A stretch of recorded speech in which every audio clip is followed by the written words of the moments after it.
Okay, let's talk about it. Broncos, Rout, Cowboys. All right, so this was a scoreline that I wasn't necessarily surprised with. I thought that the Broncos were, a perfect matchup. I thought the Cowboys were a perfect matchup for the Broncos. The Cowboys did not match up well with Denver. I didn't think that Dallas was going to be able to run the ball well against that defense. And with Dakota Prescott, here's the thing about Dakota. If you get pressure on him and you make him have to set his feet, he struggles with his accuracy. We saw it last year against the Eagles, and we saw it yesterday against the Broncos. If Dakota is on an average offensive line, that yesterday is exactly what he would look like. That is what he would look like. He doesn't have to worry about being pressured because he's got the best offensive line in the league. But yesterday, that offensive line met its match. Von Miller against La'el Collins is not a fair matchup for the Cowboys. So Dakota, a lot of inaccuracies in this one. I mean, he threw a dirt ball to Dez on a quick slant. He was all over the place. So, and a lot of it had to do with the Broncos' pressure. And this was a problem I saw at Mississippi State. If you pressure Dak Prescott and make him set his feet, good game to you as well, man. Good game to you as well. So, yeah. Barbary had some crucial blocks. Yeah, he did. Yeah. That and we'll get back to the Cowboys, but I want to talk about the Broncos for a second because now I know they started 4-0 last year, but for them, their defense is so good that all they need is average quarterback play. We saw it when they won the Super Bowl. Now they don't have DeMarcus Ware anymore, but they still have a very, very legitimate front seven. You still got Von Miller, and that secondary is absolutely just ridiculously good, obviously, with Talib and Chris Harris. So that Broncos team, man, they could be good. If Trevor Siemian is average for them, they could be a dangerous team. Maybe they win like 11 games. C.J. Anderson, 25 carries for 118 yards. So he was pretty much able to do whatever he wanted to do. Demaryius Thomas and Emmanuel Sanders, another reason why this was a great matchup for Denver. I mean, you had those two guys going up against... Now, Anthony Brown, I do like Anthony Brown, the one Dallas cornerback, but, I mean, he's still no match for Demaryius Thomas or Emmanuel Sanders. So these two guys were making mincemeat of Nolan Carroll, freaking Jordan Lewis when he was in the game.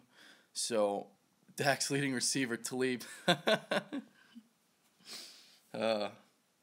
So, yesterday goes to show what Dakota Prescott is really.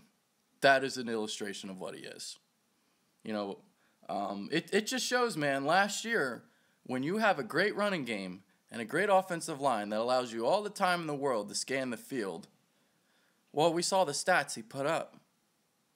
But he came back down to earth yesterday, and it wasn't a coincidence. So, you think that line is average this year for Dallas? Anytime the Cowboys lose, I'm happy. As am I. Cowboys fans trying to say the Eagles defense can't do the same thing? Well, the Eagles defense did it last year. Eagles defense got to Dakota last year. Eagles should have won that game in Dallas last year had it not been for Doug Peterson. But that's a story for another day. Dougie P. True, I was there. Dude, that Eagles defensive line was able to get to Dakota a lot last year. And Dakota that was probably his worst game was against the Eagles. So, should have kicked the field goal. Yeah. So Zeke Elliott had only 9 carries for 8 yards. That Broncos defense was balling. Shaquille Barrett, I thought, had a big game from them. Von Miller, even though he kept going off sides, he was good for them. This guy in the Broncos, his name is Gotsis or Gostis or whatever his name. This kid for 2 weeks has really impressed me as well. Now I know he's like a smaller name on the Denver defense, but man, like if they're finding even more guys in the draft and finding, developing more players, that's outstanding. So that Broncos defense is dynamite. I love our defense. Our offense has to step it up. The running game needs to get fixed, but yeah. So all right, what else is there to talk about in this game? Oh, Garrett Bowles got hurt. Now I don't know if the results came out yet with him, but they feared that he broke his ankle yesterday. And, the Broncos' offensive line was something that was a huge problem for them last year. And Garrett Bowles, not that he was, great for them, but he was doing better than. I picked the Broncos to win, but holy crap, I didn't expect the Cowboys to have their butts handed to them like that. Yeah, I picked the Broncos, and I thought they were a favorable matchup. I didn't project 42-17 per se, but I thought the Broncos would win by like 10 to 14 points. This isn't a good matchup for Dallas because their secondary can't handle Demaryius Thomas and Emmanuel Sanders.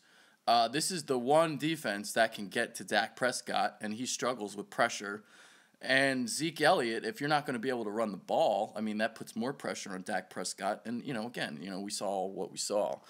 I think we need to start Clement and Sproles. Yeah, hey, listen, I know I'll get, like, a lot of Eagles questions, but, for these like recap videos that I do, I want to try and keep it to the teams that I talk about, because I'm trying to branch and do more national stuff, so try to get more fan bases in here. So if Denver Broncos people are watching this, I don't want them to hear about Eagles stuff. But that was an impressive win, man. A very impressive win, and Trevor Siemian, man, we'll see. He's not great, but maybe he's average. And average is good enough for Denver.